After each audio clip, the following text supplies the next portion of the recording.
আমি ফ্রি ফায়ারকে সময় দিয়েছি, ফ্রি ফায়ার সেটার অবশ্যই আমাকে একটা মূল্য দিয়েছি। বাট আমি স্বেচ্ছায় সজ্ঞানে একটা কথা বলতে চাই আপনাদেরকে, যদিও বা এটা বলতে আমার নিজের কাছেই অনেক কষ্ট হচ্ছে। আজকে থেকে এই চ্যানেলে আমি আর কোনো ফ্রি ফায়ারের ভিডিও আপলোড করব না। আজকে থেকে আমি ফ্রি ফায়ারকে বিদায় জানাচ্ছি। আর কোনো ফ্রি ফায়ারের ভিডিও আপাতত আমার থেকে পাবেন না। এই হ্যাকগুলো কারা আনতেছে, কারা সেল করতেছে, এই হ্যাকের যে সোর্স কোডগুলো, এই সোর্স কোডগুলো আসতেছে কোথা থেকে? তো যাই হোক ভাই, যদি কোনোদিনও এগুলো ঠিক হয় তাহলে আমি হয়তো ব্যাক করতেও পারি। তাছাড়া আমি আর ফ্রি ফায়ারে থাকতেছি না, এটাই হচ্ছে আমার অফিসিয়াল স্টেটমেন্ট। আজ থেকে ফ্রি ফায়ারে কোনো ভিডিও আমার এই চ্যানেলে আপনারা দেখতে পারবেন না।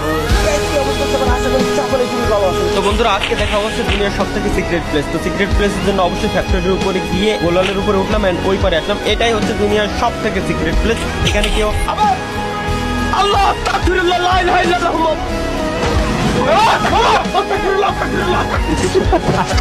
লাস্ট আমি একা সামনের থেকে গেল